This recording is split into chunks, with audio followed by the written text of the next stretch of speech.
Welcome to Python for Data Science. In this course, Praba Santanakrishnan provides a detailed introduction to how Python is used and applied in data science. The course contains over 60 lectures and hours of content taught by highly experienced data scientists from Microsoft.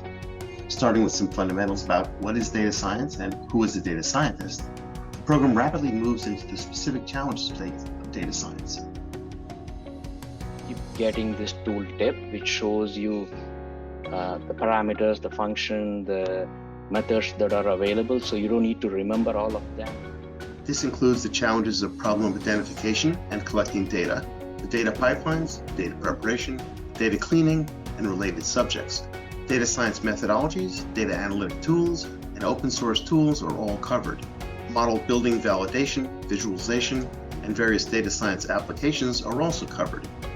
Discussion of the types of machine learning are included, supervised and unsupervised learning, as well as methodologies and clustering. NumPy, Pandas, Python Notebook, Git, REPL, IDEs, and Jupyter Notebooks were also included.